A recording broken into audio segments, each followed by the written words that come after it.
So I know the color on this looks ugly as hell, uh, but we're just playing around, getting the initial sense of things.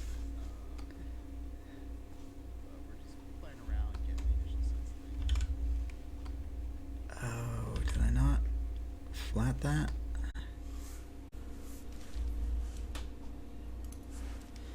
Yeah, so I've been following along a course trying to work on this.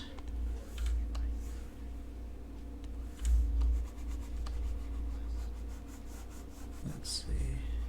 Make something happen.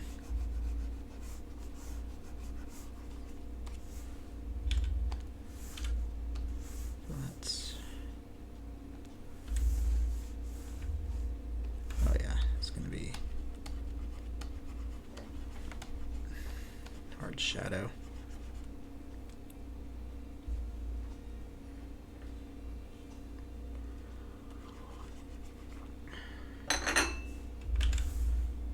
Dark.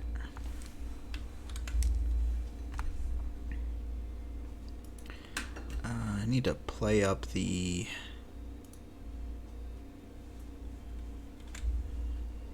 contrast and darks and lights here, so I'm swapping over to my curves palette just to kind of really push things.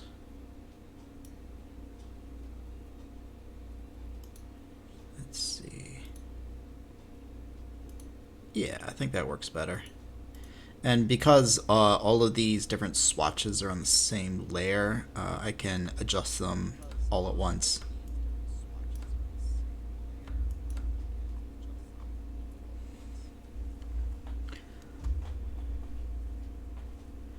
Which helps in this process where I'm just trying to evaluate things as a whole. So this course I'm following is over. I sort of missed the last stages of it, but I'm just trying to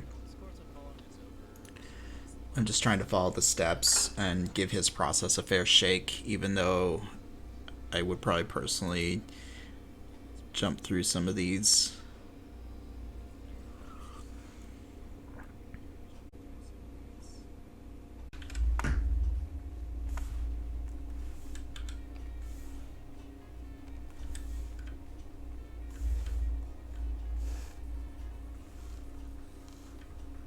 Man, my flats are awful.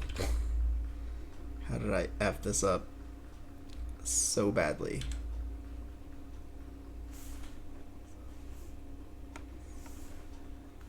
But you know what? At this stage, it doesn't matter too much because.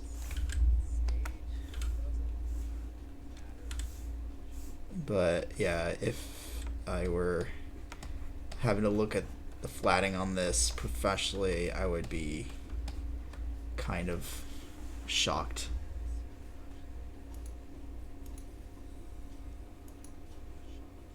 How bad it is.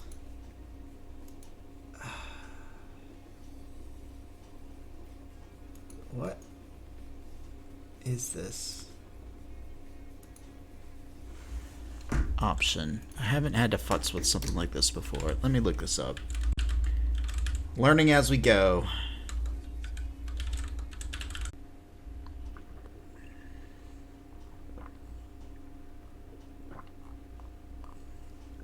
I'm drinking lapsang, souchong tea, and then Lafroig scotch. So I'm just doing all the smoke tonight.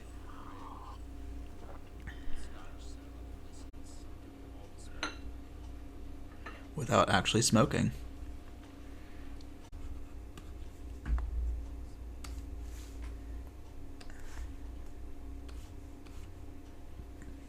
Honestly, like the way I've been digital painting so far is like I go in and I choose the actual color that I want,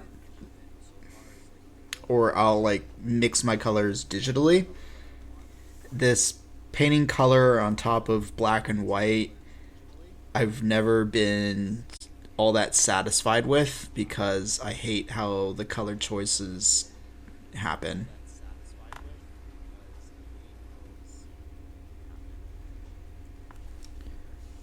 when Photoshop decides how to interpret the color you paint on top of the black and white.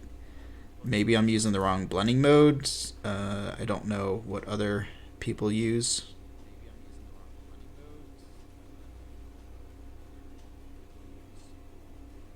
Gosh, I feel like such an amateur. Like, I guess this is bound to happen when you're using someone else's process. Like, until it starts to make sense to you, you're just gonna feel like you're a dumbass just starting all over again. The point is just to get through it. And then I'll look back and see if there are any interesting ideas that kind of spike up for me.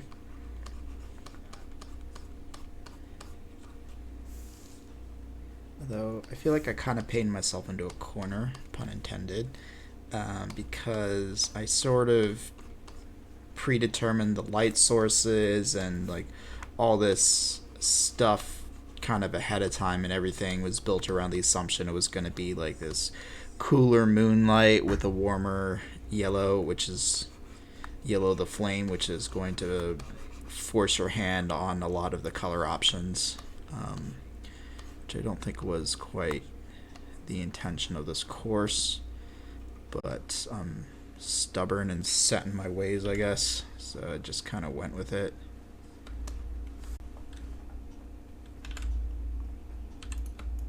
Alright, you know what, I'm going to call that done for now and just move on, just crank them out.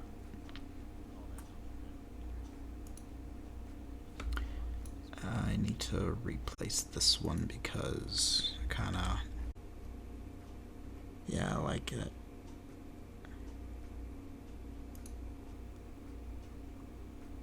Thank you, Fabiola.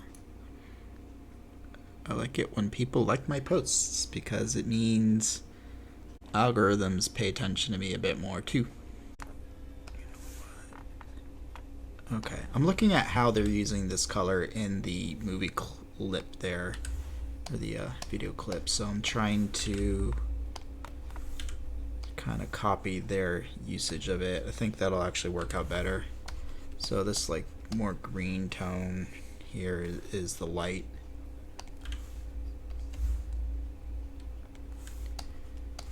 Okay, I think that's, yeah, that's providing a much better effect. Yeah, it doesn't look just like gray on gray on gray.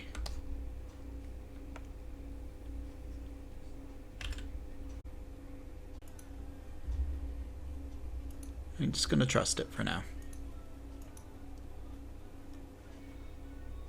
Because even if you develop like your own set process that's like efficient, you're comfortable with it, it gets results, it doesn't hurt to experiment every now and then, just in case there's something else that spikes for you and kind of helps open up a new avenue of creativity. Like I'm definitely all for that.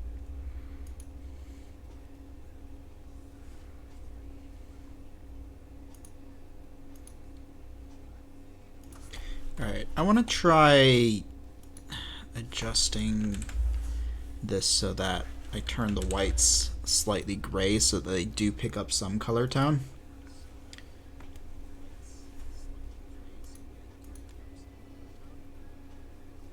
Because as it is now, this is driving me nuts.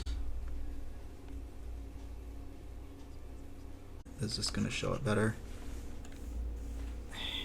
Okay, I need to use a wilder color just to double check. Yes, there we go. Okay, it is working. It's just this freaking color is so gray that I can't tell the difference.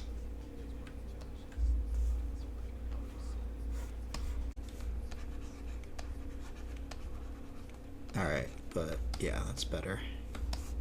That's better! I can work with this. Alright.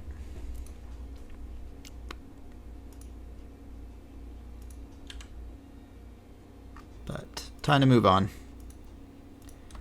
Palette number 3. So there's a lot more to work here in terms of variety of warms and cools. Got at least 3 nice warm tones.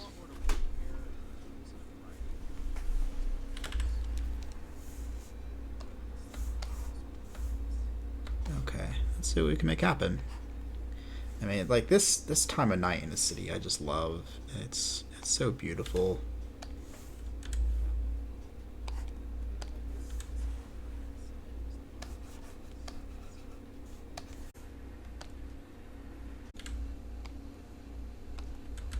Yeah, I feel like I'm going faster through this as like my decision making ability kind of improves.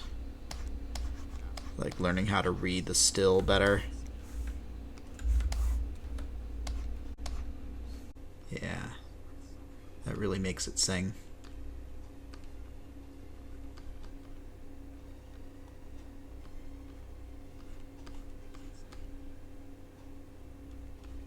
Yeah, because I don't know if you noticed, but with shadows, right where the shadow meets the light, there's this little band of super saturated color.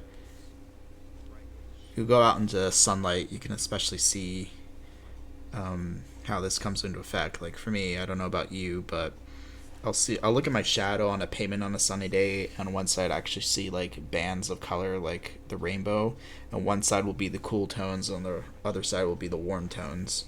So adding that kind of luminosity right at that edge can really, really make your lighting sing. It's exciting for me anyway, and I hope for anyone who sees the stream gets excited by stuff like that.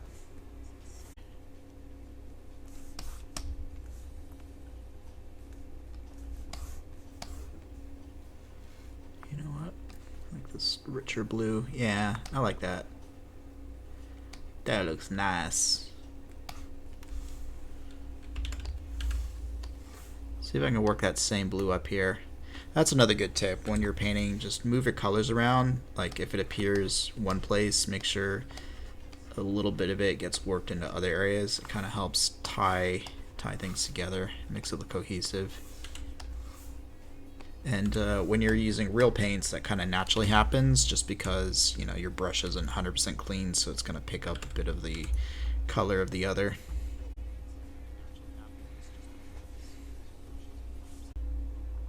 I don't know. Like,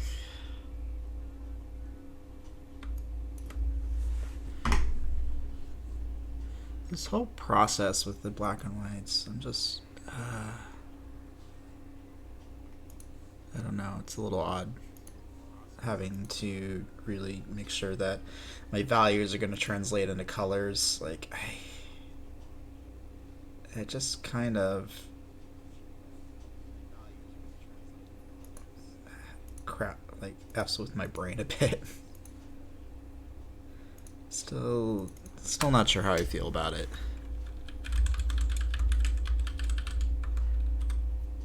Like, it's such a digital process too. It's not even like doing an underpainting. Yeah. Just like with before, I'm trying to kind of take cues from how the movie still uses the colors as well. Like, what's the dominant color? What are the accents? What color are the light sources?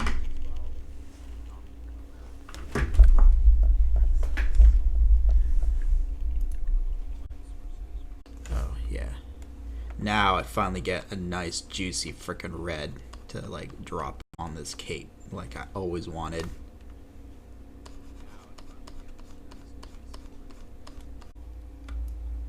Alright, cool.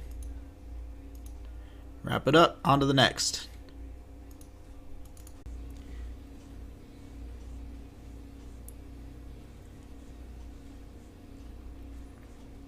Yeah, I'm definitely noticing here how like my attention is trying to flag. I am sorry.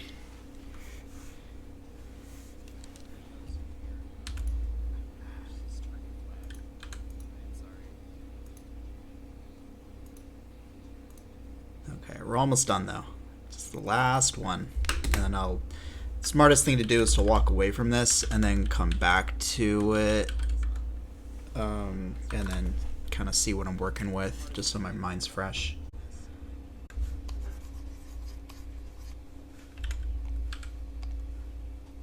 Like where I have like a light warm and a light cool. Noticing like that's pretty important, and it's kind of missing from the other options.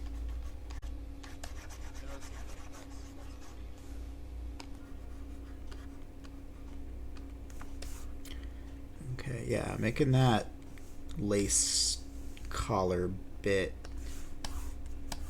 brighter does help draw attention to her.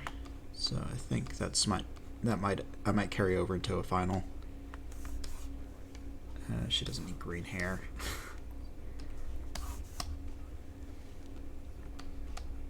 Okay, there we go. Coming up this way. It's not a great render, but we're just looking at general color palettes here.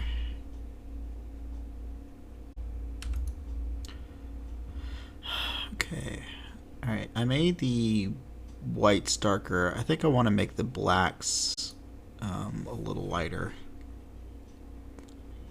just to bring back some of that detail.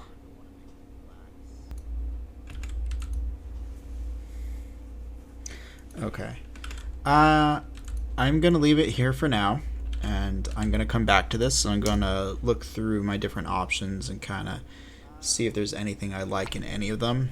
I might discard all of it, we'll see, but this at least gives me a baseline to start with.